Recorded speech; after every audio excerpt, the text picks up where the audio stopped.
கர்த்தருடைய வார்த்தைக்கு செல்வோம். திருப்பிக் கொள்வோம். 1 கொரிந்தியர் 1ஆம் அதிகாரம் 23வது வசனம். நாங்களோ சிலுவையில் அறையப்பட்ட கிறிஸ்துவை பிரசங்கிக்கிறோம். அவர் யூதர்களுக்கு இடரலாயும் கிரேக்கருக்கு பைத்தியமாயும் இருக்கிறார். நாங்களோ சிலுவையில் அறையப்பட்ட கிறிஸ்துவை பிரசங்கிக்கிறோம். நாங்கள் யாரை பிரசங்கிக்கிறோம்? சிலுவையில் அறையப்பட்ட கிறிஸ்துவை. ஏன் சிலுவையில் அறையப்பட்ட கிறிஸ்துவை நாங்கள் பிரசங்கிக்கிறோம்?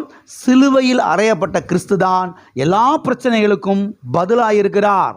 பாவ பிரச்சனைக்கு, சாப பிரச்சனைக்கு, வியாதி பிரச்சனைக்கு, கடன் பிரச்சனைக்கு, தரித்திர பிரச்சனைக்கு, பிள்ளிசுனிய பிரச்சனைக்கு, மந்திரவாத பிரச்சனைக்கு, மருந்து பிரச்சனைகளுக்கு, மாந்திரிக பிரச்சனைகளுக்கு, பிசாசின் பிரச்சனைகளுக்கு இயேசு கிறிஸ்து, சிலுவையில் அறையப்பட்ட இயேசு கிறிஸ்து அவர் பதிலாயிருக்கிறார். ஆகையால் தான் நாங்கள் சிலுவையில் அறையப்பட்ட கிறிஸ்துவை பிரசங்கிக்கிறோம் என்று சத்தியவேதம் நமக்கு தெளிவாய் சொல்லுகிறது. ஆகவே ஆண்டவராய் இயேசு கிறிஸ்துவை ஏற்றுக்கொள்ளாதவர்கள் இந்த காலவேளையில் இருப்பீர் என்று சொன்னால், ஆண்டவராக இயேசு கிறிஸ்துவை உங்களுடைய சொந்த இரட்சகராக, உங்களுடைய ஆண்டவராக, உங்களுடைய தேவனாக, உங்களுடைய மீட்பராக உங்களுடைய உள்ளத்திலே, இருதயத்திலே, உங்களுடைய குடும்பத்திலே ஏற்றுக்கொள்ள வேண்டும். ஏற்றுக்கொள்ளும் பொழுது ஆண்டவராக இயேசு கிறிஸ்து பாவத்திலிருந்து விடுதலையை தருவார், சாபத்திலிருந்து விடுதலையை தருவார், வியாதியிலிருந்து விடுதலையை தருவார், தரித்திரத்திலிருந்து விடுதலை தருவார், பிள்ளி சுனியங்கள், மந்திரவாதங்கள், மாந்திரிய வேலைகளிலிருந்து விடுதலை தருவார், கடன் பிரச்சனையிலிருந்து விடுதலை தருவார். உங்களை வாழ வைப்பார், உங்களுடைய கண்ணீரை யாவையும் துடைப்பார், உங்களுடைய குடும்பத்தை தழைத்து ஓங்க பண்ணுவார். ஆகவே ஆண்டவராய் இயேசு கிறிஸ்துவை ஏற்றுக்கொள்ளாதவர்கள் ஆண்டவராய் இயேசு கிறிஸ்துவை ஏற்றுக்கொள்ளுங்கள். வாசிப்போம். 2 கொரிந்தியர் 8ஆம் அதிகாரம் 9வது வசனம். நம்முடைய கர்த்தராகிய இயேசு கிறிஸ்துவின் கிருபையை அறிந்திருக்கிறீர்களே. அவர் ஐஸ்வர்யமுள்ளவராயிருந்தும் நீங்கள் அவருடைய தரித்திரத்தினாலே ஐஸ்வர்யவான்களாய் ஆகும்படிக்கு உங்கள் நிமித்தம் தரித்திரர் ஆனாரே. யாரு நிமித்தம் தரித்திரர் ஆனாரே? உங்கள் நிமித்தம், உங்களுக்காக, உங்கள் சார்பாக அவர் கல்வாரி சிலுவையிலே 2000 வருஷத்துக்கு முன்பதாக தரித்திரர் ஆனாரே. கடந்த பல வாரங்களாக redemption from the curse of poverty, வறுமையின் சாபத்திலிருந்து விடுதலை, வறுமையின் சாபத்திலிருந்து மீட்பு என்கிற இந்த சத்தியத்தை நாம் ஞாயிற்றுக்கிழமை காலை ஆராதனையிலே நாம் பார்த்து கொண்டு வருகிறோம், நாம் தியானித்து கொண்டு வருகிறோம். இதிலே இப்பொழுது இந்த போதனையின் 2ஆம் பகுதியை நாம் பார்த்து கொண்டு வருகிறோம். இந்த போதனையின் 2ஆம் பகுதியாக நாம் எதை பார்த்து கொண்டு வருகிறோம் என்று சொன்னால், the cross of Calvary and riches life.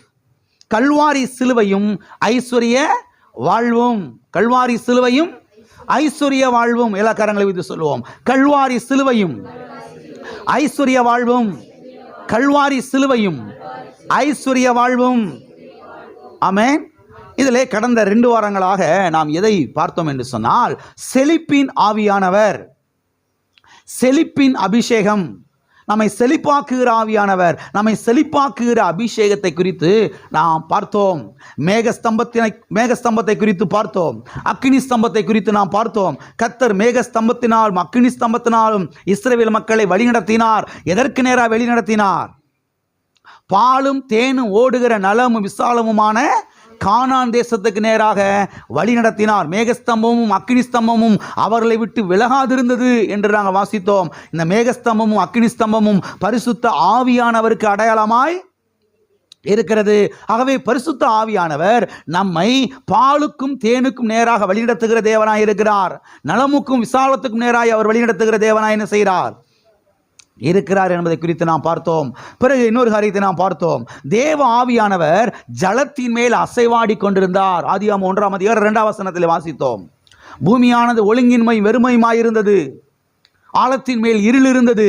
தேவ ஆவியானவர் ஜலத்தின் மேல் அசைவாடி கொண்டிருந்தார். ஒரு கோழி எப்படி அந்த முட்டையின் மேலே அடைகாத்து கொண்டிருக்குமோ, இதை போல பரிசுத்த ஆவியானவர் இந்த பூமியின் மேலே அடைகாத்து கொண்டிருந்தார் என்பதை குறித்து நான் விளக்கி சொன்னேன். அடைகாத்து கொண்டிருக்கும் பொழுது பாருங்க, அற்புதமான குஞ்சுகள் அங்கே வருவதை போல அற்புதமான காரியங்கள் இந்த பூமியில் என்ன செய்தது? நடந்தது. ஆகவே அடைகாப்பதும் முக்கியம், அந்த முட்டையை கொத்தி குஞ்சுகளை வெளியே கொண்டு வருவதும் முக்கியம். ஆமென். தேவ பிரசன்னத்தில் அமர்ந்து பாருங்க, ஜெபிப்பது முக்கியம். அந்நிய பாஷையில இருந்து ஜெபிப்பது முக்கியம். அதே சமயத்தில் கர்த்தருடைய வார்த்தை எடுத்து வாயை திறந்து பேசுவதும் முக்கியம். ஆகவே பரிசுத்த ஆவியானவருடைய ஆளுகைக்கு நம்ம என்ன செய்ய வேண்டும்? அர்ப்பணிக்க வேண்டும். மணிக்கணக்கில் தேவ சமூகத்தில் உட்கார்ந்து அந்நிய பாஷையில் இருந்து ஜெபிக்க வேண்டும். ஜெபிக்கும் பொழுது பரிசுத்த ஆவியானவர் நம்முடைய வாழ்க்கையில் என்ன செய்கிறார்? அசைவாடுகிறார். அங்கே அற்புதமான காரியங்கள் என்ன செய்ய ஆரம்பிக்கிறது? நடக்க ஆரம்பிக்கிறது என்பதை குறித்து நாம் கடந்த வாரத்தில் பார்த்தோம். சங்கீதம் 65:9-10 நாம் வாசித்தோம். தேவ நதியினால் அதை என்ன செய்கிறீர்? மிகவும் செழிப்பாக்குகிறீர். என்ன நதி? வைகை நதி இல்லை, காவேரி நதி இல்லை, எல்லாம் இருக்கிறீங்களா? கோதாவரி நதி இல்லை, தேவ நதி. தேவ நதியினால் அதை மிகவும் என்ன செய்கிறீர்? செழிப்பாக்குகிறீர். தேவ நதியினால் அதை திருத்துகிறீர். தேவ நதியினால் அதன் தானியத்தை என்ன செய்கிறீர்? ஆசீர்வதிக்கிறீர். அதன் பயிரை ஆசீர்வதிக்கிறீர். அதன் தானியத்தை விளைவிக்கிறீர் என்பதை நாம் பார்த்தோம்.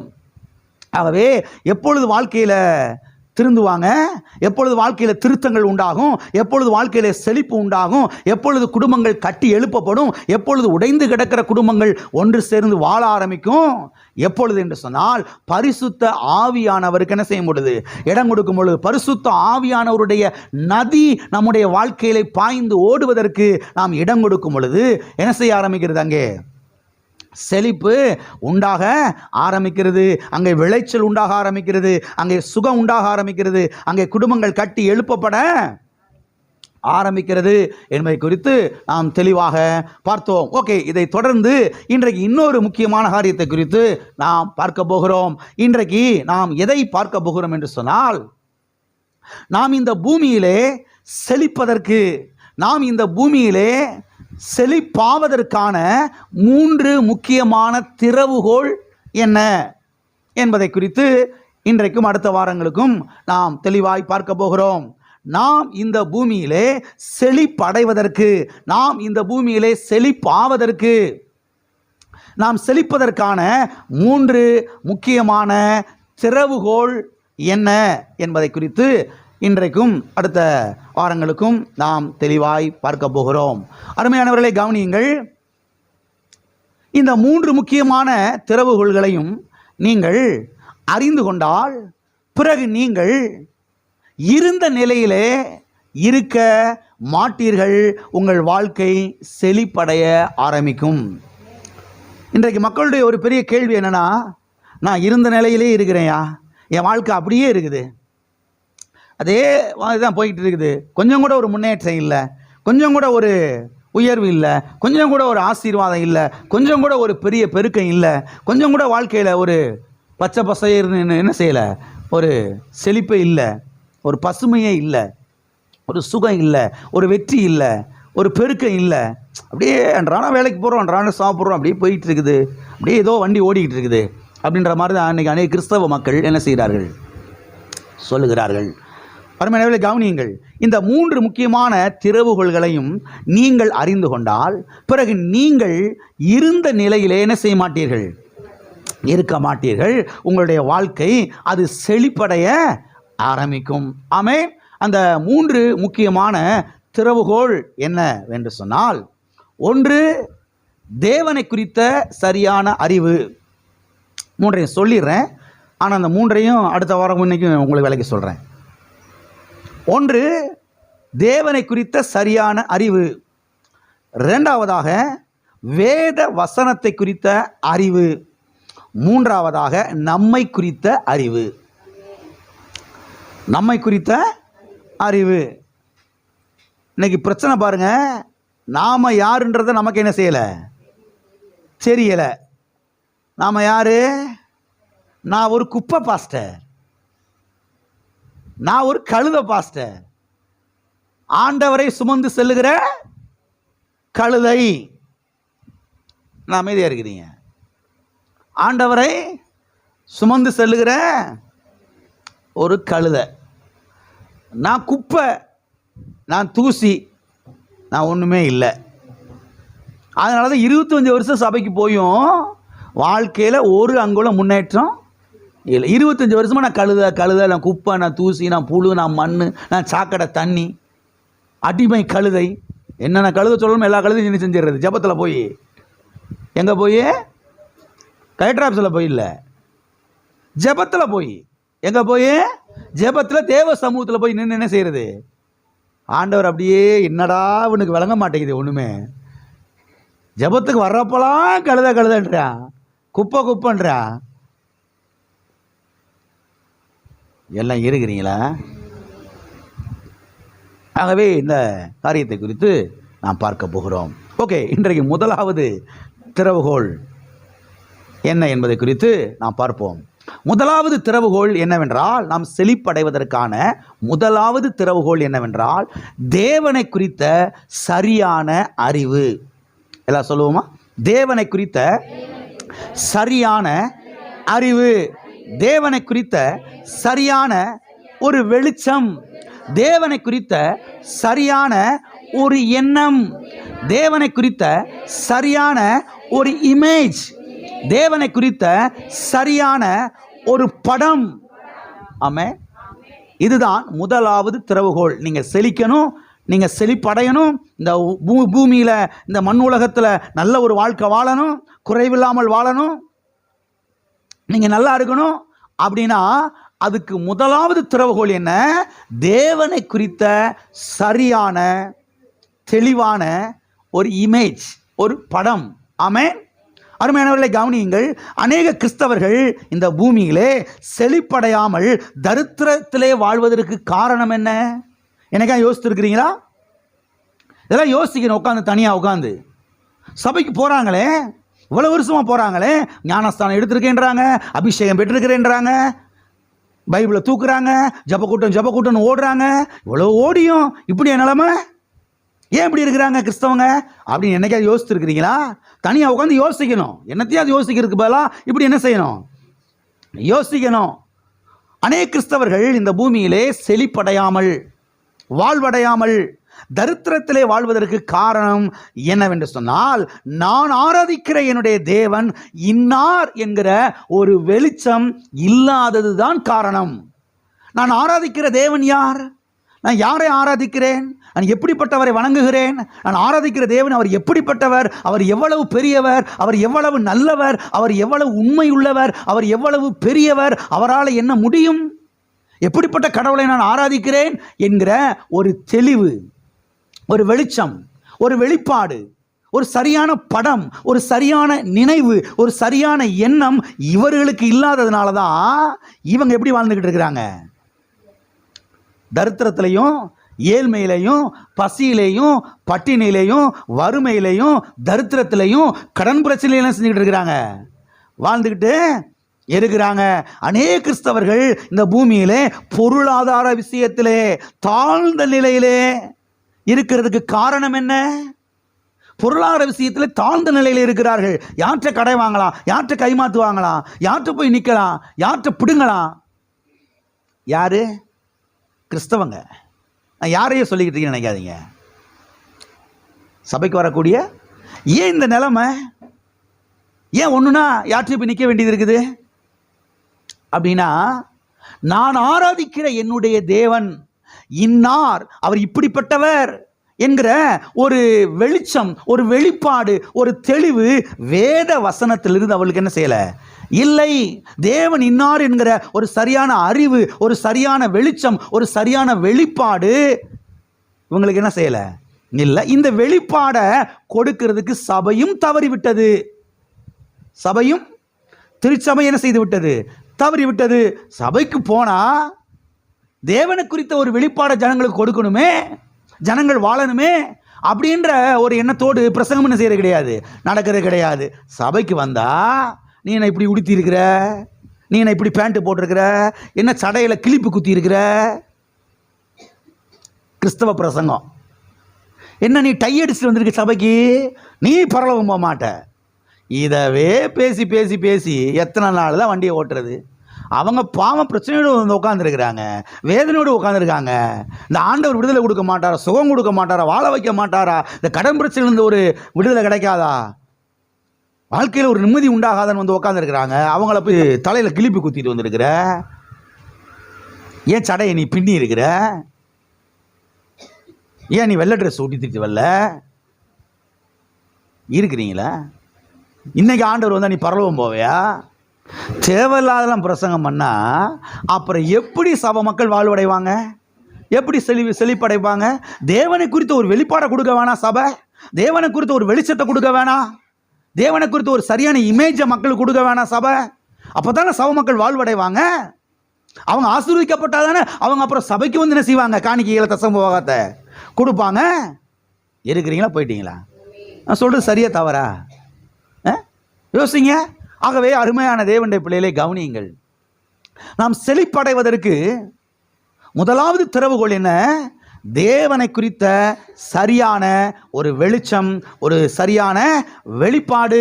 அநேக கிறிஸ்தவர்கள் தேவனை குறித்த தவறான ஒரு கீழ்த்தரமான எண்ணத்தை தான் அவர்கள் தங்களுடைய மனதிலே வைத்திருக்கிறார்கள். இதை நீங்கள் புரிந்து கொள்ளணும். தேவனை குறித்த ஒரு மட்டரகமான, இதை நான் இன்னைக்கு வேலைக்கு சொல்ல போறேன், கவனிங்க. தேவனை குறித்த ஒரு மட்டரகமான, ஒரு கீழ்த்தரமான, ஒரு தவறான ஒரு படத்தை தங்களுடைய மனதிலே அவர்கள் ஆழமாய் பதித்து வைத்திருக்கிறார்கள். ஆகையால் தான் தேவனாலேயே இவர்களுக்கு என்ன செய்ய முடியல, சில காரியத்தை செய்ய முடியவில்லை என்று நீங்கள் இந்த கால வேளையிலே சத்தியத்திலிருந்து கற்றுக்கொள்ளுங்கள். தேவனை நினைச்சாலும் இவங்களுக்கு சில காரியத்தை செய்ய முடியல. ஏன்னா தேவனை குறித்த தவறான ஒரு படத்தை இவருடைய மனதிலே பதித்து வைத்திருக்கிறார்கள். திருச்சபை இந்த படத்தை பதித்ததிலே முக்கியமான பங்கு என்ன செய்திருக்கிறது, வகிக்கிறது. புரிந்து கொள்ளுங்கள். சபை, திருச்சபை இப்படிப்பட்ட தவறான படத்தை அவருடைய மனதில் என்ன செய்து விட்டது, அடித்து பதித்து விட்டது. தேவனா அவர்கிட்ட போய் நிறையா கேட்கக்கூடாது. அவர்கிட்ட 500 ரூபா கேட்டால் 50 ரூபா என்ன செய்வார், தருவார். நிறையா அவர் கொடுத்துட்டாருன்னா நீ யாரை மறந்துடுவ? ஏங்க நிறையா கொடுக்குறவரை எப்படி மறப்பாங்க? சிலர் மறந்துடுறாங்க. ஆனால் எல்லாரும் அப்படி கிடையவே கிடையாது. கத்தி அலறி மணிக்கணக்கில் கத்தி ஜெபம் பண்ணா தான் கத்தர் போ அப்படின்னு ஏதாவது கொடுப்பாரு. நடுமுழங்கால நீ ஜெபம் பண்ணா தான் கத்தர் தருவார். எச்சி உழுந்தா முன்னு ஜெபம் பண்ணா தான் கத்தர் தருவார். நீ உபவாசம் இருந்து உன் குடலை சுருக்குனா தான் கத்தர் தருவார். அவன் பாவம் ஏற்கனவே சாப்பாட்டுக்கு வழி இல்லாமல் இருக்கிறான். ஏற்கனவே 4 நாள் சாப்பிடலை வீட்டில். அவனை போய் மறுபடியும் உபவாசறானா செத்து தான் போகணும். உண்மையை சொல்லுகிறேன், அநேகர் உபவாசம் இருந்து மண்டையை போட்டு விட்டார்கள். நாம் மாற்றியெல்லாம் பேசலை, கற்பனை பண்ணிலாம் நான் பேசலை. அநேகர் சீக்கிரத்தில் மரித்து போனதற்கு, அநேக கிறிஸ்தவர்கள் சீக்கிரத்தில் மரித்து போனதுக்கு காரணம் என்ன? உபவாசம் இருந்து செத்து போனார்கள். மருத்துவம் பேச முடியாது. ஆகவே சபை தவறான படத்தை மக்களுடைய மனதில் என்ன செய்து விட்டது, பிரசங்கித்து அடித்துள்ள இறக்கி விட்டது. அதனால தான் இன்றைக்கி சபைக்கு பார்த்தீங்கன்னா தரித்திரத்தில் மக்கள் என்ன செய்கிறார்கள், இருக்கிறார்கள். ஆகவே தேவனை குறித்த ஒரு கீழ்த்தரமான எண்ணம், தேவனை குறித்த ஒரு மட்டரகமான எண்ணம், ஒரு ஒஸ்டான ஒரு எண்ணம் மனதில் இருக்கும் பொழுது நாம் வாழ முடியாது, நாம் செழிக்க முடியாது, நாம் ஜெயிக்க முடியாது, நாம் சுகத்தை பெற்றுக்கொள்ள முடியாது. ஆகையால் இந்த சபையிலே தேவனை குறித்த அறிவுக்கு அதிக முக்கியத்துவத்தை நாம் கொடுக்கிறோம். ஐஸ்வர்யத்துக்கோ பணத்துக்கோ பொருளுக்கோ கிடையவே கிடையாது. தேவன், அவருடைய கல்வாரி, அவருடைய தழும்புகள், அவர் கல்வாரி சிலுவையில் சிந்தின ரத்தம், அவர் சிலுவையில் பட்ட பாடுகள், இதை குறித்த ஒரு அறிவு, அதற்குத்தான் ஃபர்ஸ்ட் ப்ரிஃபரன்ஸ், அதுக்குத்தான் முதல் பாருங்க இடம். ஆகவே தேவனுடைய பிள்ளைகள் வாழ வேண்டுமென்றால், செழிக்க வேண்டுமென்றால் தேவனை குறித்த ஒரு சரியான வெளிச்சத்தை, படத்தை என்ன செய்ய வேண்டும், கர்த்தருடைய வார்த்தையிலிருந்து நாம் என்ன செய்ய வேண்டும், பெற்றுக்கொள்ள வேண்டும். ஆகவே இந்த நாட்களிலே நாம் நம்முடைய தேவனை குறித்த சரியான ஒரு படத்தை என்ன செய்ய வேண்டியிருக்குது, பெற்றுக்கொள்ள வேண்டியது அவசியமாய் இருக்கிறது. ஒரு சில வசனங்களை இப்பொழுது நாம் வாசிக்க போகிறோம். வாசிக்கலாமா? நாம் ஆராதிக்கிற நம்முடைய தேவன் ஒரு ஏழை சாமி கிடையாது.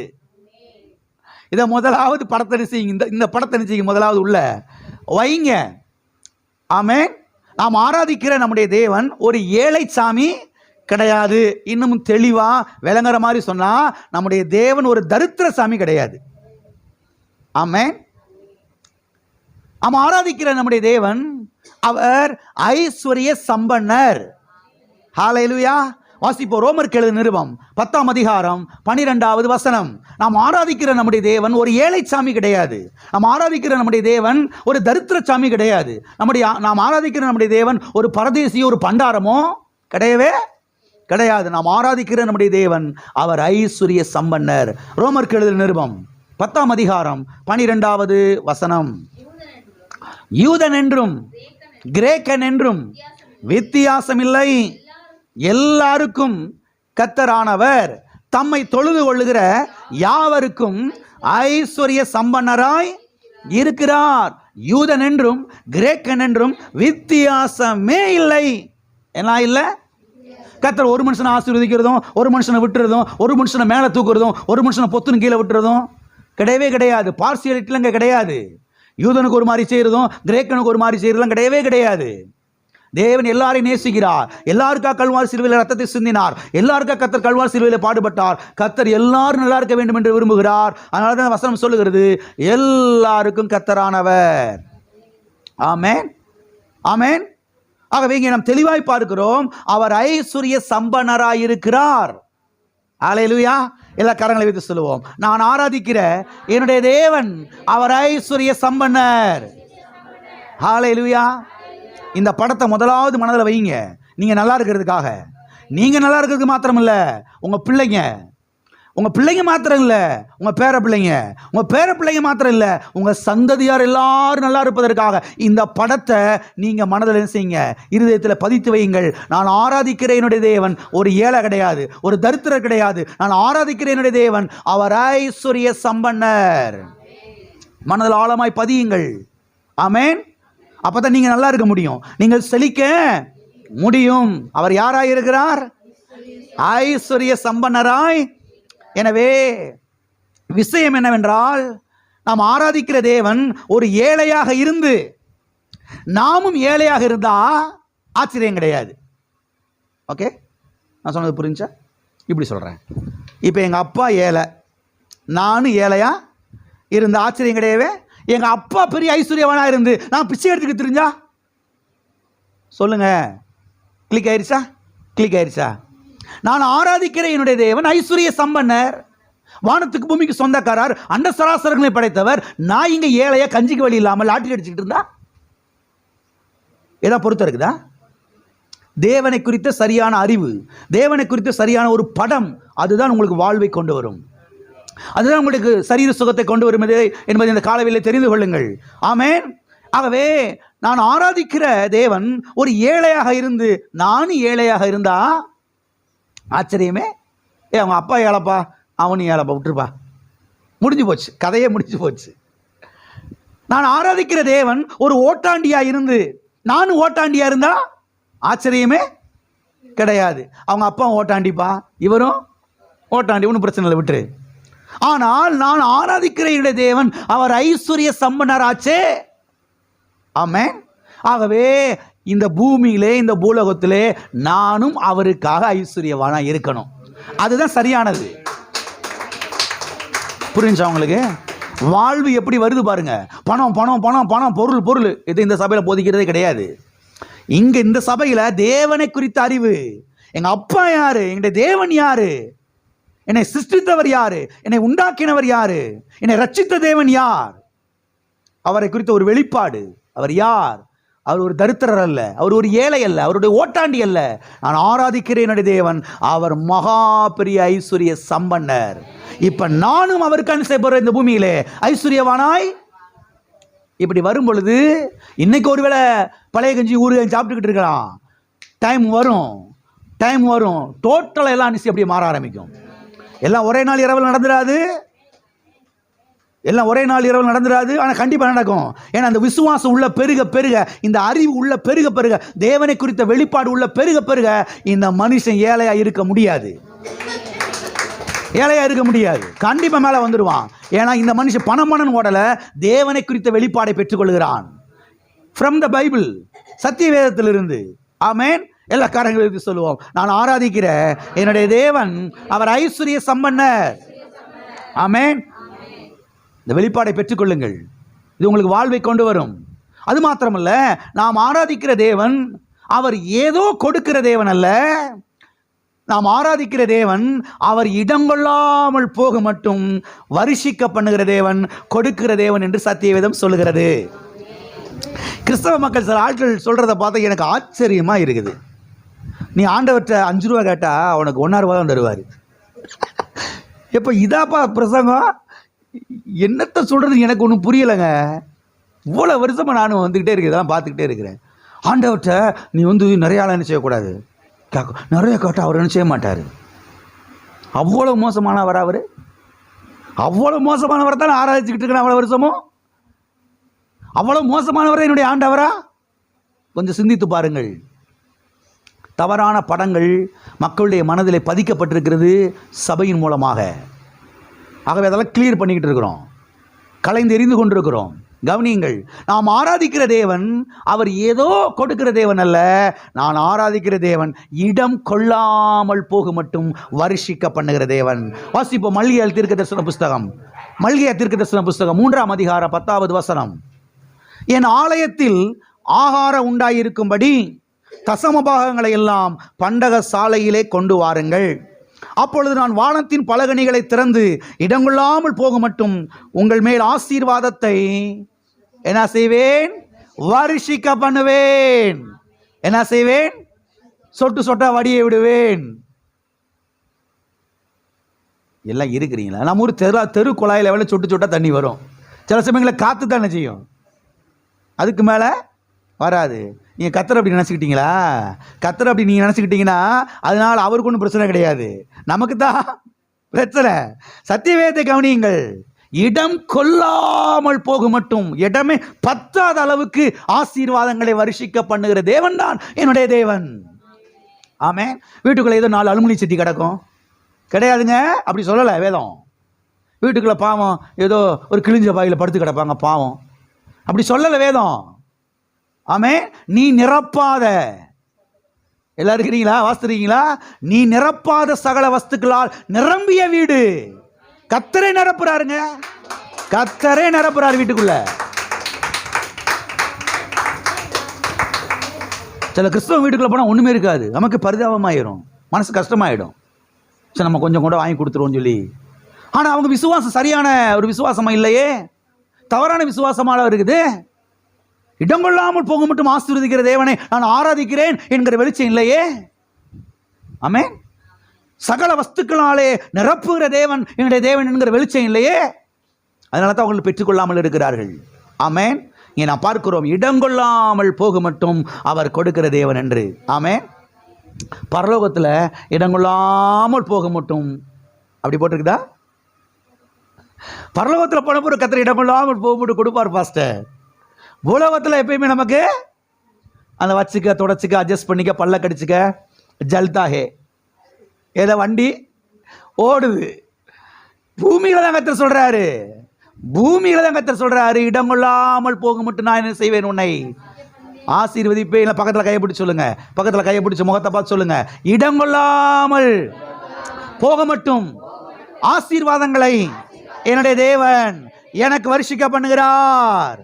ஹல்லேலூயா. இடங்கொள்ளாமல் போக மட்டும். இடம் கொள்ளல, இப்ப யோசிக்கிறோம், சரி 4 பேருக்கு அள்ளி கொடுத்துருவோம், இதுக்கு மேல இடம். அதுதான் கிறிஸ்தவ வாழ்க்கை. வச்சுக்க, தொடச்சுக்க, அட்ஜஸ்ட் பண்ணிக்க, பல்ல கடிச்சுக்க, ஈர துணியை தூக்கி வயிற்றுல போட்டுக்க, அப்படி தோத்திரம் தோத்திரம் தோத்திரம் அல்லேலூயா, இப்படி படுத்துக்கட, அப்படிலாம் போதிக்கல. இருக்கிறீங்களா? இடங்கொள்ளாமல் போக மட்டும். நிறைய வந்துருச்சு, சரி 4 மக்களுக்கு அள்ளி கொடுப்போம், வச்சுக்கோங்க, நீங்கள் வச்சுக்கோங்க, நீங்கள் வச்சுக்கோங்க, இதுக்கு மேலே வைக்க இடம் இல்லை. அதைத்தான் கர்த்தர் சொல்கிறாருங்க, நான் யார், நான் எப்படிப்பட்ட தேவன் என்பதை சத்திய வேதத்திலிருந்து கற்றுக்கொள். ஆமென். எல்லாம் இருக்கிறீங்களா? அது மாத்திரமல்ல, நாம் ஆராதிக்கிற நம்முடைய தேவன் பிதுக்கி பிதுக்கி கொடுக்கிற தேவன் அல்ல. இருக்கிறீங்களா? நாம் ஆராதிக்கிற நம்முடைய தேவன் அவர் பிதுக்கி பிதுக்கி கொடுக்கிற ஒரு கஞ்ச பிசுனாரி கிடையாது. நாம் ஆராதிக்கிற தேவன் அவர் சம்பூரணமாய் கொடுக்கிற தேவன். ஹல்லேலூயா.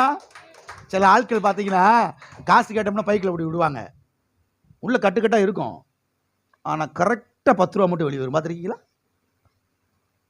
ஒன்றும் தெரியாதோ, தெரியாமல் இருக்கீங்களா?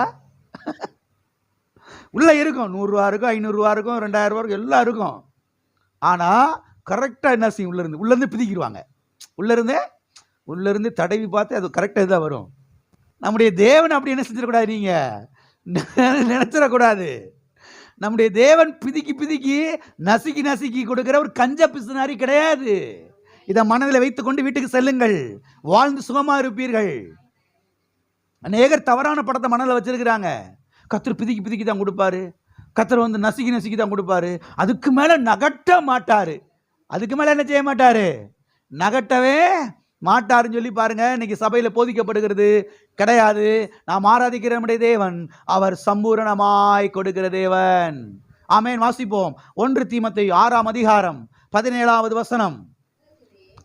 இவ்வுலகத்திலே ஐஸ்வர்யம் உள்ளவர்கள் இருமாப்பான சிந்தை உள்ளவர்களாயிராமலும் நிலையற்ற ஐஸ்வர்யத்தின் மேல் நம்பிக்கை வையாமலும் நாம் அனுபவிப்பதற்கு சகலவித நன்மைகளையும் நமக்கு சம்பூரணமாய் கொடுக்கிற ஜீவனுள்ள தேவன் மேல் நம்பிக்கை வைக்கவும். நாம் அனுபவிப்பதற்கு, நாம் என்ன செய்வதற்கு, நாம் அனுபவிப்பதற்கு, நாம் என்ஜாய் பண்ணுவதற்கு சகலவித நன்மைகளையும் நமக்கு சம்பூரணமாய் கொடுக்கிற ஜீவனுள்ள தேவன் மேலே நம்பிக்கை. எப்படிப்பட்ட தேவன் மேலே நம்பிக்கை வைக்க சொல்றாரு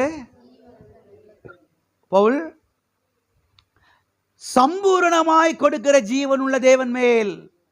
பிதுக்கி கொடுக்கிற ஜீவனுள்ள தேவன் மேல இல்ல, நசுக்கி கொடுக்கிற ஜீவனுள்ள தேவன் மேல இல்ல, ஒண்ணுமே நகட்ட மாட்டாரியா அந்த தேவன் மேல இல்ல, சம்பூரணமாய் கொடுக்கிற ஜீவனுள்ள தேவன் மேலே. ஆமென். ஆகவே வீட்டுக்குள்ள நின்றுக்கிட்டு சொல்லுங்க, சம்பூரணமாய் கொடுக்கிற தேவன், சம்பூரணமாய் கொடுக்கிற தேவன். பிதுக்கி கொடுக்கிற தேவன் அல்ல, நசுக்கி கொடுக்கிற தேவன் அல்ல, பிதுக்கிற தேவன் அல்ல, தாராளமாய் கொடுக்கிற தேவன், ஏராளமாய் கொடுக்கிற தேவன். ஆமென். எல்லா கரங்களை வச்சு சொல்லுவோம், நான் ஆராதிக்கிற என்னுடைய தேவன் ஏராளமாய் கொடுக்கிறவர், சம்பூரணமாய் கொடுக்கிறவர், தாராளமாய் கொடுக்கிறவர். ஆமென். சிலர்கிட்ட ஏராளம் இருக்கும், ஆனால் தாராளமாக செய்ய மாட்டாங்க, கொடுக்க மாட்டாங்க. அவங்களுக்கு பேர் என்னது? கஞ்ச பிசுனாரி. நம்முடைய தேவன் யார் தெரியுமா? அவர்கிட்ட ஏராளம் இருக்குது, தாராளமும் கொடுக்க செய்வாரு. அவர்கிட்ட ஏராளம் இருக்குது, தாராளமாக என்ன செய்யறாரு? தேவனை குறித்த சரியான அறிவு நீங்கள் இந்த பூமியிலே செழிப்படைவதற்கு, நீங்கள் வெற்றி பெறுவதற்கு சரியான ஒரு படம். நம்முடைய தேவன் ஏராளமானவர், தாராளமானவர். அதாவது ஒரு பாடல் பாடுற பாருங்க, ஏராளமானவர் தாராளமானவர் பாடுறேன் இல்லையா? இந்த பாடல்லாம் இந்த வசனத்திலிருந்து வந்திருக்குது. ஏராளமானவர் தாராளமானவர், கஞ்ச பிசுனாரி கிடையவே கிடையாது. சில பாடல்கள்லாம் ஏன் நம்முடைய சபையில் திரும்ப பாடுறோம்னா, தேவனை குறித்த ஒரு படம் உங்களுக்குள்ள என்ன செய்யணும்? பதியணும். அதுக்காக தான் திரும்ப பாடுறோம். அப்பதான் நீங்கள் வாழ்வடைய முடியும். ஆமென். ஆகவே நம்முடைய தேவன் யார்? அவர் பிதுக்கி கொடுக்கிற தேவன் அல்ல, அவர் சம்பூரணமாய் கொடுக்கிற தேவன். அநேக கிறிஸ்தவர்கள் என்ன நினைக்கிறார் என்று சொன்னால், நாம் பரலோகத்துக்கு போன பிறகு கர்த்தர் அள்ளி என்ன செய்வாரு? கொடுப்பாரு. எங்க போன பிறகு? பரலோகத்துக்கு போனது பிறகு என்ன செய்வாரு? அள்ளி கொடுப்பாரு. இந்த பூமியில நமக்கு ஒண்ணுமே என்ன செய்ய மாட்டாரு? கொடுக்க மாட்டார் என்று என்ன செய்கிறார்? அநேக கிறிஸ்தவர்கள் நினைக்கிறார்கள். இது முற்றிலும் தவறான ஒரு எண்ணம். இந்த பூமியிலேயே அவர் நமக்கு அள்ளி கொடுக்கிற தேவனா என்ன செய்கிறார்? இருக்கிறார். அள்ளி கொடுக்கிற தேவனாய் இருக்கிறார், சம்பூரணமாய் கொடுக்கிற தேவனாய் இருக்கிறார். ஆகவே சம்பூரணமாய் கொடுக்கிற ஜீவன் உள்ள தேவன் மேலே உங்களுடைய கண்களை என்ன செய்யுங்கள்? பதித்து வையுங்கள். எல்லாம் கரங்களுக்கு சொல்லுவோம், நான் ஆராதிக்கிற என்னுடைய தேவன் சம்பூரணமாய் கொடுக்கிற தேவன், அவர் ஏராளமாய் கொடுக்கிற தேவன். ஆமென். அது மாத்திரமல்ல, நாம் ஆராதிக்கிற நம்முடைய தேவன் ஒரு சில காரியங்களுக்கு அவர் உரிமையாளர் அல்ல. நாம் ஆராதிக்கிற நம்முடைய தேவன் அவர் வானத்துக்கும் பூமிக்கும் சொந்தக்காரராக, வானத்துக்கு பூமிக்கு ஓனராக, வானத்துக்கும் பூமிக்கும் அவர் உரிமையாளராக இருக்கிறார் என்று சத்தியவேதம் நமக்கு தெளிவாய் போதிக்கிறது. ஆமென். நாம் ஆராதிக்கிற நம்முடைய தேவன் ஒரு சில காரியத்துக்கு அவர் உரிமையாளர் அல்ல, அவர் எல்லாவற்றுக்கும் உரிமையாளராக என்ன செய்கிறார் இருக்கிறார். வாசிப்போம். ஆதியாகமம் 14ஆம் அதிகாரம் 23வது வசனம். வானத்தையும் பூமியையும் உடையவராகிய உன்னதமான தேவனாகிய கர்த்தருக்கு நேராக என் கையை உயர்த்துகிறேன். வானத்தையும் பூமியையும் உடையவராகிய, எதை உடையவராகிய? வானத்தையும் பூமியையும், வானத்துக்கும் பூமிக்கும் சொந்தக்காரராகிய, வானத்துக்கு பூமிக்கும் ஓனராகிய, வானத்துக்கு பூமிக்கும் உரிமையாளராகிய தேவனுக்கு நேராக என் கைகளை. அப்ப நம்முடைய தேவன் யார்? வானத்துக்கு பூமிக்கும் சொந்தக்காரர், ஓனர். ஏதோ ஒரு சில காரியத்துக்கு அவர் ஓனர் கிடையாது, உரிமையாளர் கிடையாது. வானத்துக்கு பூமிக்கு யார்? அவரு சொந்தக்காரர், உரிமையாளர். வாசிப்போம். ஆகாய் தீர்க்கதரிசன புஸ்தகம் 2ஆம் அதிகாரம் 8வது வசனம். வெள்ளியும் என்னுடையது, பொன்னும் என்னுடையது என்று சேனைகளின் கர்த்தர் சொல்லுகிறார். யெகோவா சபையோத் சொல்லுகிறார். என்ன சொல்றாரு? வெள்ளியும் என்னுடையது, பொன்னும் என்னுடையது என்று யெகோவா சபையோத் சொல்லுகிறார். மக்கள் பாருங்க, வெள்ளி பிசாசுடையது, பொண்ணு குட்டி பிசாசுடையது. சபையில் போனால் இப்படி சொல்லி கொடுத்துட்றாங்க. பிரதர், வெள்ளியை தொடாதீங்க பிரதர், பொண்ணை தொடாதீங்க பிரதர், அது பிசாசுடையது பிரதர். சத்தியவேதம் சொல்லுகிறது, வெள்ளியும் என்னுடையது, பொன்னும் என்னுடையது என்று சேனைகளின் கர்த்தர். இங்கிலீஷில் நல்லா வந்திருக்குது. எல்லா வெள்ளியும் எல்லா பொன்னும் சேனைகளின் கர்த்தருடையது. ஆமென். கர்த்தர் யார் என்பதை தெரிந்து கொள்ளுங்கள், நீங்கள் இந்த பூமியிலே செழிப்படைவதற்கு. ஆமென். எல்லா வெள்ளியும் எல்லா பொண்ணும் நம்முடைய அப்பாவுடையது. ஆமென். அவருடையதெல்லாம் நம்முடையது. ஆமென். ஆகவே தேவனை குறித்த சரியான ஒரு அறிவு பாருங்க நம்மை ஐஸ்வர்யவான்களாய் மாற்றும். ஆமென். நம்மை வாழ வைக்கும். தேவனை குறித்த சரியான படம். பணம் பணம் பணம் பணம்ன்றப்பல பணம் வந்துட போதா? பொருள் பொருள் பொருள் பொருள் பொருள் கத்துறனால பொருள் வந்துட போதா? இல்ல. நைட்டு போலுமா உழைச்சு உழைச்சு வர்றதுனால பெருசாகிற போறோமா? எத்தனையோ பேர் உழைக்கிறாங்க, எத்தனையோ பேர் ரத்த வேர்வு சிந்துறாங்க, நெற்றி வேர்வு சிந்துறாங்க, 30 வருஷமா அப்படியே தான் இருக்கிறாங்க. ஆகவே வேர்வை நம்பி, உழைப்பை நம்பி பிரயோஜனம் இல்லை. கர்த்தர் அப்படியே கல்வாரி பாடுகள், அப்படியே தழும்பு, அப்படியே காயங்கள், அவர் கல்வாரி சிலுவையிலே நமக்காக கொடுத்த விளைக்கரையம், தேவனை குறித்த அறிவு, தேவனை குறித்த வெளிச்சம், தேவனை குறித்த சரியான ஒரு படம், இதுதான் நமக்கு ஐஸ்வர்யத்தை கொண்டு வரும். இதுதான் நமக்கு செழிப்பை கொண்டு வரும். இதுதான் நமக்கு சுகத்தை கொண்டு வரும். இதுதான் நமக்கு வாழ்வை கொண்டு வரும். ஆமென். ஆகவே சத்தியவேதம் தெளிவாய் சொல்லுகிறது, வானம் என்னுடையது, பூமி என்னுடையது, வெள்ளி என்னுடையது, பொன் என்னுடையது, மலையில திரிகிற ஆயிரமான மிருக ஜீவன்கள் எல்லாம் என்னுடையது. சங்கீதம் 50 வாசிக்கிறோம். 10வது வசனம், 11வது வசனம், 12வது வசனத்தில் வாசிக்கிறோம். எல்லா மிருக ஜீவன்கள் எல்லாம் என்னுடையது, திமிங்கலங்கள் என்னுடையது, சமுத்திரத்தில் வாழக்கூடிய ஜீவராசிகள் எல்லாம் என்னுடையது என்று சத்தியவேதனை செய்து தெளிவாய் நமக்கு சொல்லுகிறது. ஆமென். ஆகவே தேவனை குறித்த ஒரு வெளிப்பாடு, வெளிச்சம், சரியான வெளிச்சம் நமக்குள்ளே வரும் பொழுதுதான் நாம் இந்த பூமியிலே செழிப்படைய முடியும். ஆமென். அது மாத்திரமல்ல, நாம் ஆராதிக்கிற நம்முடைய தேவன் நம்முடைய தேவைகளின் அடிப்படையிலே நம்முடைய தேவைகளை சந்திக்கிற தேவன் அல்ல. அவருடைய மகிமையின் ஐஸ்வர்யத்தின்படி, அவருடைய மகிமையின் ஐஸ்வர்ய அளவின்படி நம்முடைய தேவைகளை சந்திக்கிறவர் என்று சத்தியவேதம் நமக்கு தெளிவாய் சொல்லுகிறது. வாசிப்போம்.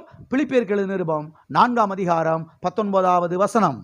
என் தேவன் தம்முடைய மகிமையின் ஐஸ்வர்யத்தின்படி உங்கள் குறைவுகளை எல்லாம் கிறிஸ்து இயேசுவுக்குள் நிறைவாக்குவார். என் தேவன் தம்முடைய மகிமையின் ஐஸ்வர்யத்தின்படி, தம்முடைய மகிமையின் ஐஸ்வர்யத்தின் அளவின்படி. என்ன அளவு? மகிமையின் ஐஸ்வர்யத்தின் அளவின்படி.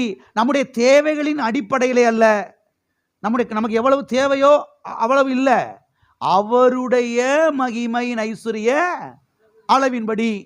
ஒரு ஏழை தகப்பன் இருக்கிறார் என்று வைத்துக் கொள்வோம்.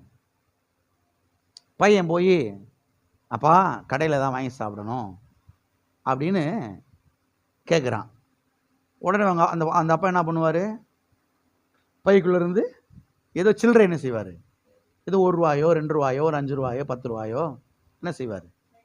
எடுத்து கொடுப்பார். ஏன்னா அவரால் அவ்வளோதான் முடியும். அவர்கிட்ட அவ்வளோதான் என்ன செய்யுது இருக்குது. ஒரு பெரிய கோடீஸ்வரன் இருக்கிறான்னு வச்சுக்கிறோம். அவங்க பையன் போய் அப்பா செலவுக்கு வேணும்பா அப்படின்னா எவ்வளோ கொடுப்பாரு? சாதாரணமாகவே 500 ரூபா நோட்டு தான் வெளியில் வரும். அப்படித்தானே? அந்த அளவின்படி அவங்ககிட்ட இருக்கிற அளவின்படி என்ன செய்கிறார்கள்? கொடுக்கிறார்கள். நம்முடைய அப்பா யாரு? நம்முடைய அப்பா யாரு? அவருடைய மகிமையின் ஐஸ்வரிய அளவின்படி, அந்த அளவில் இருந்து தான் நம்முடைய தேவை என்ன செய்கிறாரு? அவரு சந்திக்கிறாரு. அதனால உன் தேவையை மட்டும் சந்திப்பார்ன்றது தவறு. தேவையெல்லாம் சந்திச்சு மிச்சமும் இருக்கும், மிச்சமும் ஏராளம் இருக்கும். அதுதான் சத்திய வேதத்தின் போதனையாகும். ஆகவே நாம் ஆராதிக்கிற நம்முடைய தேவன் அவர் நம்முடைய தேவைகளை மாத்திரம் சந்திக்கிற தேவன் அல்ல, நம்முடைய தேவைக்கும் அதிகமாய் சந்திக்கிற தேவனாய் அவர் என்ன செய்கிறார்? இருக்கிறார். ஆமென். அது மாத்திரமல்ல, நாம் ஆராதிக்கிற நம்முடைய தேவன் அவர் ஒரு கஞ்ச பிசுனாரி கிடையாது. ஆமென். இப்போ வாஸ்தவம், பிதிக்கி பிதிக்கி கொடுக்கிற தேவன். இதையும் புரிஞ்சுக்குங்க. நாம் ஆராதிக்கிற நம்முடைய தேவன் ஐஸ்வர்ய சம்பனர். அவர் யார் கிடையாது? கஞ்ச பிசுனாரி கிடையாது. அன்னைக்கு நம்ம சபைக்கு ஒரு பிரதர் சொல்லிக்கிட்டு இருந்தார் அவங்க பையனை பற்றி. என்ன சொல்லிக்கிட்டு இருக்கிறாரு? பாஸ்டர் 5 விசா தரமாட்டேன், 5 விசா என்ன செய்ய மாட்டேன், சிக்கனமானவன் பாஸ்டர். யாரு? நம்ம கேட்டால் கூட என்ன செய்ய மாட்டேன். அதெல்லாம் எதுக்கு, என்ன ஏதுன்னு கேள்வி கேட்பேன்.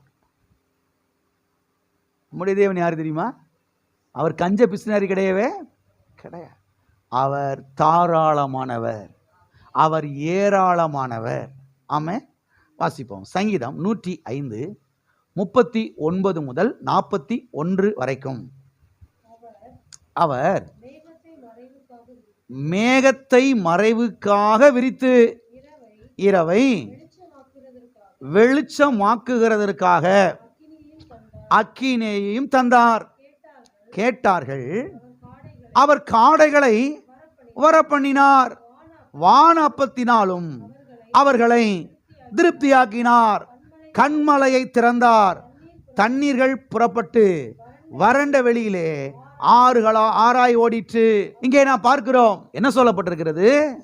அவர் காடைகளை வருஷிக்க பண்ணினார், அப்பத்தை திருப்தியாய் கொடுத்தார், தண்ணீரை வனாந்தரத்திலே ஆறுகளாய் ஓட விட்டார். சொட்டு சொட்டா வடிய விட்டாரா? ஆறுகளா ஓட விட்டாரா? சொல்லுங்க. டம்ளர்ல பிடிச்சி குடிங்கப்பா. என்னது? இல்லைன்னா இந்த சங்குல பிடிச்சி குடிங்க. எதுல பிடிச்சி குடிங்க? சின்ன பிள்ளைகளுக்கு வாயில் ஊற்றுவாங்க சங்கு, சின்ன சங்கு. சங்குல இப்படி பிடிச்சி ஆளுக்கு ஒரு மடக்கு, அப்படி தோத்திரம் தோத்திரம் அல்லேலூயான்னு அப்படி படுத்து தூங்கிடணும். அதுக்கு மேலே என்ன செய்யக்கூடாது? கேட்கக்கூடாது. அப்படி சொன்னார கர்த்தர்? இல்லை வனாந்திரத்தில் ஆற ஓட விட்டாரா? நம்முடைய தேவன் யார் என்பதை புரிந்து கொள்ளுங்கள். சரி, அப்போ வந்துச்சே தேவதூதர்கள் சாப்பிடுகிற மன்னாவை கர்த்தர் பொழிந்தருளினாரே. 40 வருஷமா அதிகாலையில் காலையில் டெய்லி வந்துருச்சு. எவ்வளோ வந்துச்சு? அது விழுந்து கிடக்கு வனாந்தரம் முழுவதும், பாளையம் முழுவதும். இவங்க அள்ளுனதுக்கு போக மிச்சம் வெயில்னால என்ன செஞ்சிருச்சு? உருகி போயிருச்சு. மிச்சம் கிடக்கிறவளுக்கு போட்டு விட்டாரு. சரி, காடைகள் வந்துச்சு. எவ்வளவு காடை வந்துச்சு? ஆளுக்கு ஒரு லெக் பீஸ். அவ்வளோதானே? இல்லை ஒரு வீட்டுக்கு ஒரு காடையா? இல்லை ஒரு வீட்டுக்கு 10 20 30 40 காடையா? கர்த்தர் சொல்றாரு, எவ்வளோ வேணாலும் சாப்பிட்டுக்க, எவ்வளோ வேணாலும் சாப்பிட்டுக்க. உன் வயிறு பெருசா, நான் பெரிய ஆளான்னு பார்த்துருவோம் இன்னைக்கு. கர்த்தர் யார் என்பதை புரிந்து கொள்ளுங்கள். உன் வயிறு பெருசா இல்லை நான் பெரிய ஆளான்னு இன்னைக்கு பார்த்துருவோம்.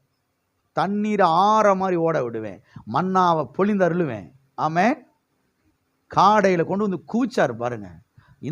இந்த பக்கம் ஒரு நாள் பிரயாணம் மட்டும், இந்த பக்கம் ஒரு நாள் பிரயாணம் மட்டும். 3 அடி உயரத்துக்கு. எத்தனை அடி உயரத்துக்கு? 3 அடி உயரத்துக்கு. இடுப்பளவு கிடக்குது. கீச்சு பூச்சுன்னு கத்திட்டு கிடக்குது. அப்படியே பிடிச்சி கிளீன் பண்ணி சாப்பிட்டாங்க. பொரிச்சு கிரிச்சு வதக்கி அடிச்சிட்டாங்க. கர்த்தர் யார் என்பதை தெரிந்து கொள்ளுங்கள். நம்முடைய தேவன் ஒரு கஞ்ச பிசுநாரி கிடையவே கிடையாது. அவர் ஏராளமானவர், அவர் தாராளம் மாணவர். மேக ஸ்தம்பம், அக்னி ஸ்தம்பத்தை கர்த்தர் அனுப்புனார். நான் சொன்னேன், போனவர் வேலைக்கு சொன்னேன் இல்லையா? 30 லட்சம் மக்கள், 1 லட்சம் குடும்பங்கள். எத்தனை குடும்பம்? 1 லட்சம் குடும்பம். மக்கள் எத்தனை மக்கள்? 30 லட்சம் மக்களுக்கு ஏசியை போட்டு விட்டார். என்ன பண்ணி விட்டாரு? Air condition. இன்னைக்கு 10க்கு 10 ரூமுக்கு போடுறதுக்கு மக்கள் என்ன செய்றாங்க? ஏசி போடுறதுக்கு பிரயாசப்படுறாங்க. அங்க போட்டுட்டு சபையில் வந்து உட்காந்தா, ஏசி போட்டு சுகமாய் வாழுகிறவளே நீ பரலோகம் போக மாட்டாய். ஏப்பா, பழைய ஏற்பாட்டில் இஸ்ரவேல் மக்களுக்கு 30 லட்சம் மக்களுக்கு ஏசியை போட்டு விட்டாரேப்பா. இருக்கிறீங்களா? கேட்கவே இல்லையங்க. போட்டு விட்டாரு. மேகஸ்தம்பம் வந்துச்சு, அக்னி ஸ்தம்பம் வந்துச்சு. கர்த்தர் யார்? கர்த்தர் யார் என்பதை புரிந்து கொள்ளுங்கள், நீங்கள் செழிப்படைவதற்கு. ஆமென்.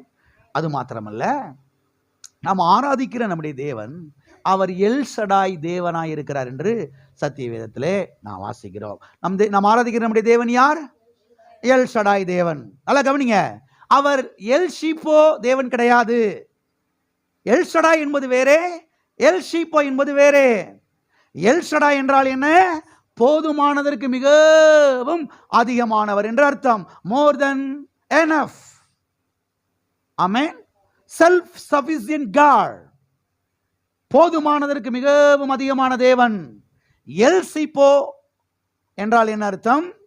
எல்லாவற்றிலும் மிகவும் குறைவான தேவன் என்று அர்த்தம். ஆகவே நம்முடைய தேவன் அவர் எல் ஷீப்போ தேவன் அல்ல. நம்முடைய தேவன் அவர் எல் ஷடாய் தேவன். ஆமென். எல்லாரும் இருக்கிறீங்களா? எல் ஷடாய் தேவன். எல்லா காரணம் சொல்லுவோம். என்னுடைய தேவன் அவர் எல் ஷடாய் தேவன். போதுமானதற்கு மிகவும் அதிகமான தேவன். புதிய ஏற்பாட்டிலே நாம் பார்க்கிறோம், 2 படகுகள் அமிழத்தக்கதாக என்ன செய்தார்கள்? நிறைய நிரப்பினார்கள். வாசிக்கிறோம் அல்லவா? லூக்கா எழுதின சுவிசேஷம் 5ஆம் அதிகாரத்திலே 5-6 மீன் குஞ்சை பிடிச்சி போட்டு விட்டாரு. என்னது? 5-6 மீன் குஞ்சு. போ,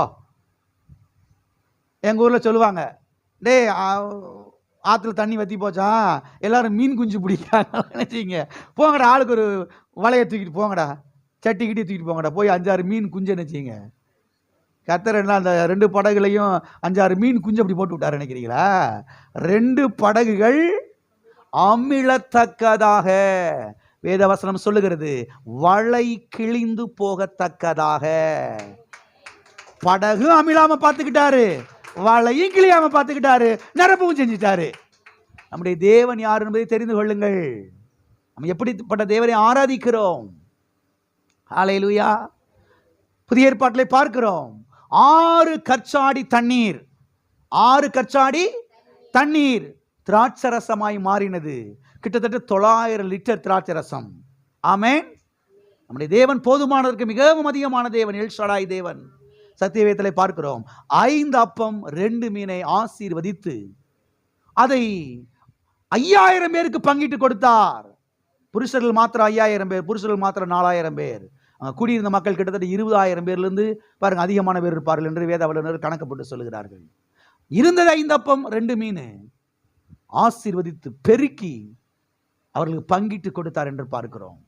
எனவே சத்தியவேதம் முழுவதும் நாம் பார்த்தோம் என்றால் எல் ஷடாய் தேவனைத்தான் நாம் பார்க்க முடியுமே தவிர எல் ஷீப்போ தேவனை என்ன செய்ய முடியாது, நாம் பார்க்க முடியாது. போதுமானதுக்கு மிகவும் அதிகமான தேவனைத்தான் ஆதியாகமம் முதற்கொண்டு நம்மால் பார்க்க முடியுமே தவிர குறைவின் தேவனை என்ன செய்ய முடியாது.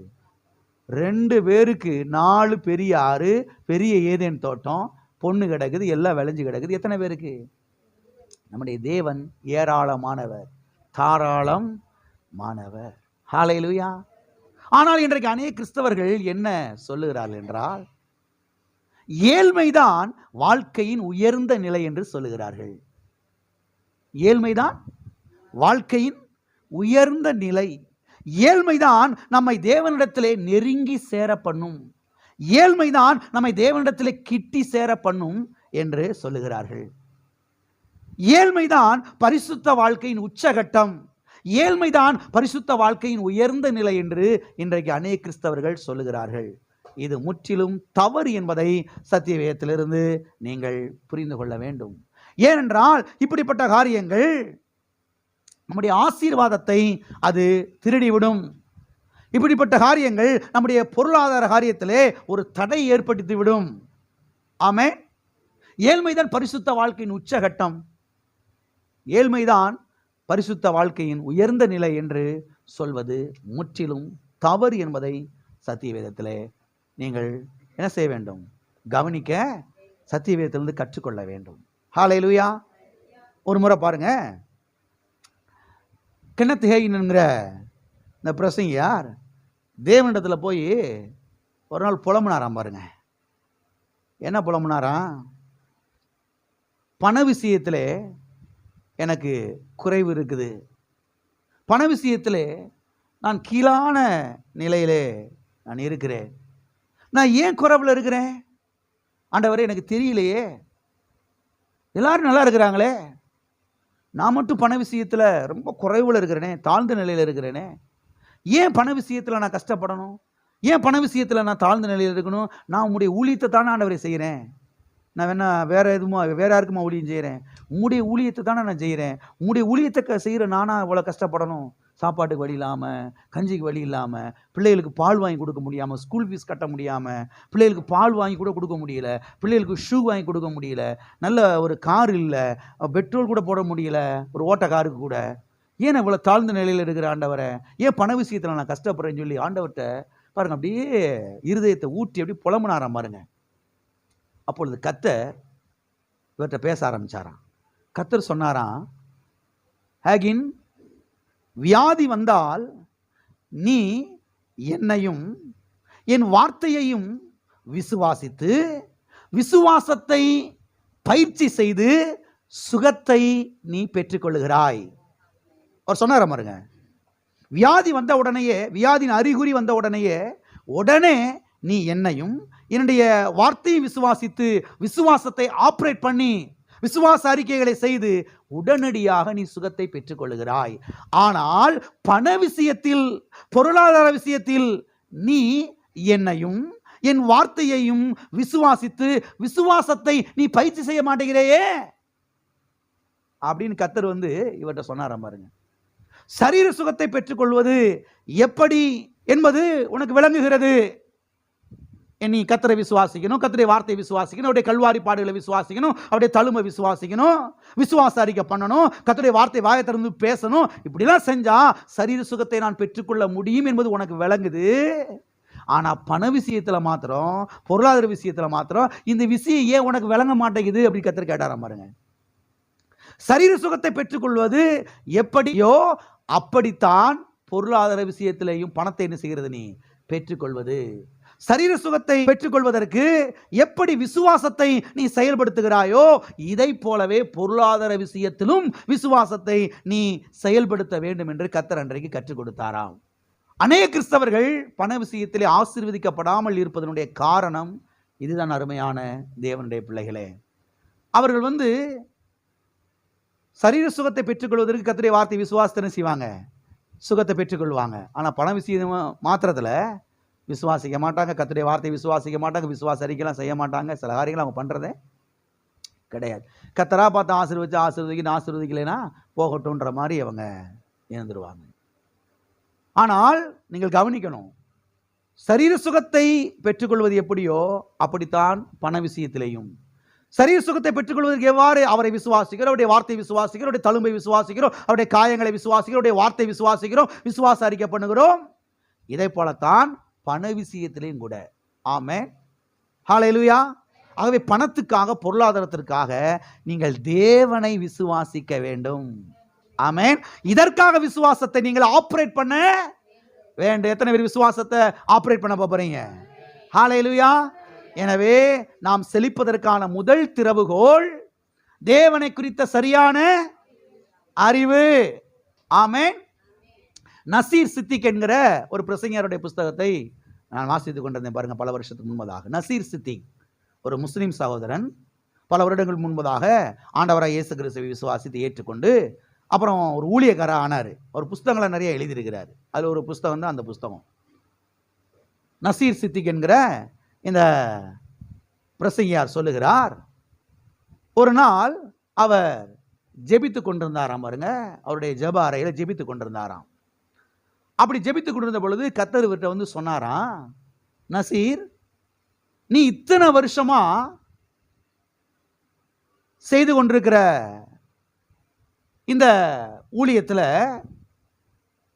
நான் வந்து நினைச்ச மாதிரி, நான் தீர்மானித்த மாதிரி உனக்கு என்னால் எதுவுமே செய்ய முடியலையப்பா. நான் நினைச்ச மாதிரி, நான் தீர்மானித்தது மாதிரி உனக்கு ஏதாவது செய்ய நினைக்கிறேன். ஆனால் இத்தனை வருஷத்தில் என்னால் அதை உனக்கு செய்யவே முடியலையே. ஏன்னா உன்னுடைய விசுவாச குறைவினாலே நீ என்னை மட்டுப்படுத்தி விடுகிறாய் என்று கர்த்தர் வந்து அவர்கிட்ட சொன்னாராம். நான் உனக்கு ஏதாவது செய்ய நினைக்கிறேன், உன்னை நல்லா வைக்க நினைக்கிறேன், உன்னை உயர்த்தணும் விருப்பப்படுறேன், நான் தீர்மானித்தபடி, நான் நினைச்சபடி உன்னை வாழ வைக்கணும், உன்னை உயர்த்தணும்னு நினைக்கிறேன். ஆனால் நீ என்ன பண்ணிடுற, உன்னுடைய விசுவாச குறைவினாலே நீ என்னை என்ன பண்ணிடுற, மட்டுப்படுத்தி விடுகிறாய் என்று கர்த்தர் வந்து இவர்கிட்ட சொன்னாராம் பாருங்க. நான் அற்புதங்களின் தேவனாய் இருந்தாலும் நீ இவைகளை விசுவாசிக்காதபடினாலே நான் உனக்கு ஒண்ணுமே செய்ய முடியலையப்பா என்று கர்த்தர் வந்து இந்த நசீர் சித்திக் என்கிற பிரசங்கியார்ட்ட சொன்னாராம். உடனே பாருங்க, இந்த நசீர் சித்திக் என்கிற இந்த பிரசங்கியார் கர்த்தர்ட்ட மன்னிப்பு கேட்டாரா. கர்த்தாவே, என்னை மன்னியும், இவ்வளவு நாளும் நான் என்ன நினைச்சுக்கிட்டு இருந்தேன்னா, கர்த்தரா பார்த்து ஆசீர்வதிப்பாரு, கர்த்தரா பார்த்து கொடுப்பாரு, கர்த்தரா கொடுத்தாருன்னா நம்ம வந்து வாழ்ந்துருக்கலாம், இல்லைன்னா நம்ம வாட்டுக்கு வண்டியை ஓட்டிட்டு நம்ம வாட்டுக்கு ஊழியத்தை செஞ்சுக்கிட்டு நம்ம வாட்டுக்கு அப்படியே போய்கிட்டே இருப்போம். அவரா என்னைக்கு முகத்தை பார்க்குறாரோ பார்க்கட்டும், அவரா என்னைக்கு கண்ணு போடுறாரோ பார்க்கட்டும், அவரா பார்த்து என்னைக்கு கொடுக்குறாரோ கொடுக்கட்டும், அது வரைக்கும் நம்ம வாட்டுக்கு அப்படியே தோத்திரம் பண்ணிட்டு போகும்னு நினச்சிக்கிட்டு இருந்தேன். ஆண்டவரை, என் விசுவாச குறைவுனால தான் இவ்வளோ நாளும் எனக்கு நீங்கள் இதை செய்ய முடியலையா? என்னுடைய விசுவாச குறைவு தான் உண்மை மட்டுப்படுத்தி விட்டதா? கர்த்தாவே, என்னை மன்னியும், ரத்தத்தினாலே கழுவும் என்று உடனே கர்த்தர்ட்ட பாருங்க, அழுது கண்ணீர் சிந்தி கர்த்தர்ட்ட மன்னிப்பு கேட்டாராம் பாருங்க. அருமையான தேவனுடைய பிள்ளைகளே, கவனியுங்கள், கவனியுங்கள்.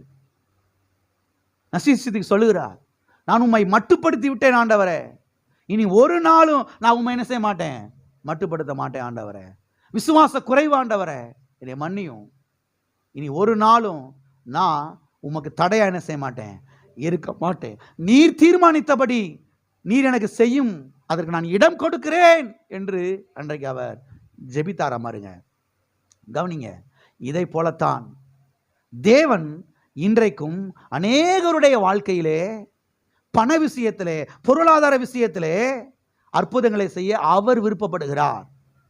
அவர் விருப்பப்படுகிறார். ஆனால் அவருடைய விசுவாச குறைவினாலே தேவனை இவர்கள் என்ன செய்து விடுகிறார்கள், மட்டுப்படுத்தி விடுகிறார்கள்.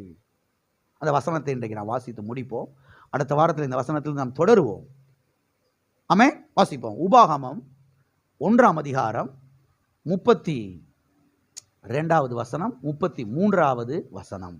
உங்கள் தேவனாகிய கர்த்தர் நீங்கள் பாளையம் இறங்கத்தக்க இடத்தை பார்க்கவும், நீங்கள் போக வேண்டிய வழியை உங்களுக்கு காட்டவும், இரவில் அக்கினியினாலும் பகலில் மேகத்தினாலும் உங்களுக்கு முன் சென்றாரே.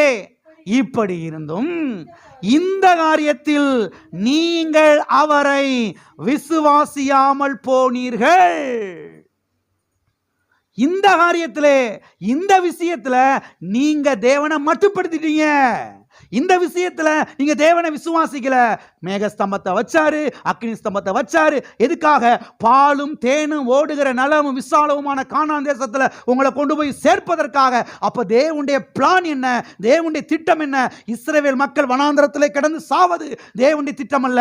இவர்கள் பாலும் தேனும் ஓடுகிற நலமும் விசாலவுமான கானான் தேசத்துல போய் செல்வ செழிப்பாய் இருப்பதுதான் தேவனுடைய திட்டம். அதற்கான எல்லா ஏதுக்களையும் தேவன் கொடுத்தார். மேகஸ்தம்பத்தை கொடுத்தார், அக்னி ஸ்தம்பத்தை கொடுத்தாரு, இவங்களை வழிநடத்துவதற்கு என்னென்னமோ செஞ்சாரு. ஆனாலும் போய் சேரலையே. ஏன் போய் சேரல? இந்த காரியத்திலே, இந்த விஷயத்திலே நீங்கள் அவரை விசுவாசியாமல் போனீர்கள், அவரை நீங்கள் மட்டுப்படுத்தினீர்கள். அதனாலதான் கர்த்தரை வாக்கு பண்ணியிருந்தாலும் இவர்களை கொண்டு போய் என்ன செய்ய முடியல. இதே நிலைமை தான் இன்னைக்கும் 2026லையும். இன்னைக்கு கிறிஸ்தவ மக்கள் எல்லாரும் நல்லா இருக்கணும், செல்வ செழிப்பா இருக்கணும் தான் தேவனுடைய திட்டம், தேவனுடைய விருப்பம். ஆனா தேவனை இவர்கள் என்ன செய்கிறார்கள்? மட்டுப்படுத்தி கொண்டிருக்கிறார்கள். தேவனை விசுவாசிக்கிறதே கிடையாது. ஏதோ ஒரு தவறான போதனை மனதுக்குள்ள வைத்துக் கொண்டு போதும். தரித்திரம் தான் மேன்மையான அனுபவம், தரித்திரம் தான் உயர்ந்த வாழ்க்கை, தரித்திரம் தான் உச்ச பரிசுத்தினுடைய உச்சகட்டம் சொல்லி இவங்க நம்பிக்கிட்டு உட்காந்துருக்கிறாங்க. கர்த்தர் பார்த்துக்கிட்டே இருக்கிறாரு, என்னடா செய்யறதுன்னு சொல்லிட்டு. தேவன் அற்புதங்களின் தேவன், தேவன் செழிப்பின் தேவன், தேவன் ஐஸ்வரியத்தின் தேவன். தேவன் அவர் தீர்மானித்தபடி, அவர் விரும்புகிறபடி மக்களுக்கு செய்ய வேண்டும் என்று விரும்புகிறார். ஆனால் மக்களோ விசுவாச குறைவினாலே என்ன செய்கிறார்கள்? இருக்கிறார்கள். விசுவாச குறைவினாலே தேவனை மட்டுப்படுத்துகிறார்கள். ஆகவே தேவனை நினைத்தாலும் இவர்களை சுகமாக்க முடியல, தேவனை நினைத்தார் இவர்களை மேல தூக்க முடியல, தேவனை நினைத்தார் இவர்களை வாழ வைக்க முடியல. ஏன்னா இவருடைய விசுவாச குறைவுன்னு செய்கிறது இங்கே இருக்கிறது. சங்கீதம் 78 வாசிக்கிறோம், அவர்கள் இஸ்ரவேலின் தேவனை மட்டுப்படுத்தினார்கள். அடுத்த வாரம் வாசிப்போம் வசனத்தை. மட்டுப்படுத்தினார்கள். யார? இஸ்ரவேலின் தேவனை மட்டுப்படுத்தினார்களாம். நீங்க ஒரு ஆளை மட்டுப்படுத்தி பாருங்க எப்படி இருக்கும்னு. உங்க வீட்டுக்கார மட்டமா பேசி பாருங்க, உங்க மனைவி மட்ட ரகமா பேசி பாருங்க, உங்க பிள்ளை மட்ட ரகமா பேசி பாருங்க. எல்லாம் இருக்கிறீங்க. உங்க பிள்ளை உங்களை வந்து மட்ட ரகமா பேசுனா, கீழ்த்தரமா பேசுனா எப்படி இருக்கும்? டேய், உன்னை பிள்ளைய பெற்றதுக்கு சும்மா கூட இருந்துடலாம்டா, எவ்வளவு கஷ்டப்பட்டு பெற்று திரும்ப உன்னை பெற்று வளர்த்தேன், இவ்வளவு கீழ்த்தரமாவோட ஒரு பெத்த தகப்பனை நினைக்கிறது, இவ்வளவு கீழ்த்தரமாவோட நடத்துறது அப்பாவும் அம்மாவையும். உனக்கு கொஞ்சமா அறிவு இல்லைன்னு கேட்க மாட்டோமா? நாம தேவனை நம்முடைய விசுவாச குறைவினாலே மட்டுப்படுத்தி கொண்டிருக்கிறோம். அதனால தான் பாலையும் தேனையும் நம்முடைய வாழ்க்கையில் ஓட வைக்க முடியல. அதனால தான் நன்மையும் விசாலத்தையும் அவரால் கொடுக்க முடியல. ஆகவே அருமையான தேவனுடைய பிள்ளைகளை கவனிங்கள். சரியான அறிவு, தேவனை குறித்த சரியான ஒரு வெளிப்பாடு, வெளிச்சம், ஒரு தெளிவு தான் நம்முடைய வாழ்க்கையிலே செல்வ செழிப்பை, ஐஸ்வர்யத்தை, வளமை, வாழ்வை, ஆசீர்வாதத்தை, சரீர சுகத்தை நமக்கு என்ன செய்யும்? கொண்டு வரும். விசுவாச குறைவினால் இஸ்ரவேல் மக்கள் தேவனை மட்டுப்படுத்தினார்கள். எனவே அங்கேயே அவர்கள் முதல் தலைமுறையினர் மடிந்து போனார்கள்.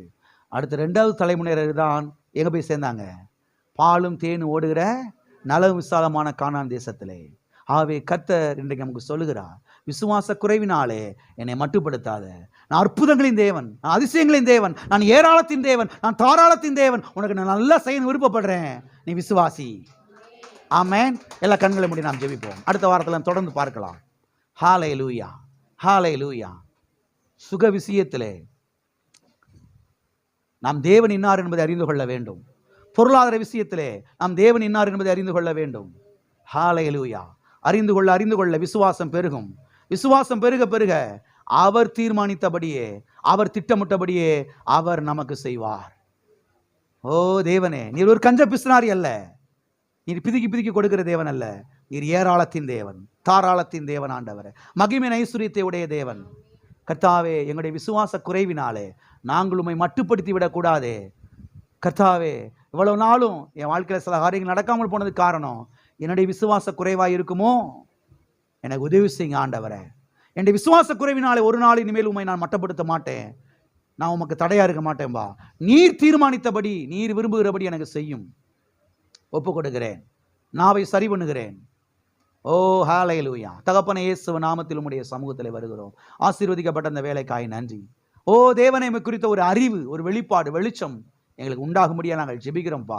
அறிகிற அறிவிலே நாங்கள் வளர வேண்டுமே, பெருக வேண்டுமே, விருத்தி அடைய வேண்டுமே. கர்த்தாவே தகப்பனே, ஸ்தோத்திரம்மா. பிள்ளைகள் வாழ்ந்து சுகித்திருக்க வேண்டுமே, பிள்ளைகள் வாழ்ந்திருப்பார்களாக, சுகமாயிருப்பார்களாக. அவ்விதமாய் செய்கிறீர், அதற்காய் ஸ்தோத்திரம். இயேசு நாமத்தில்.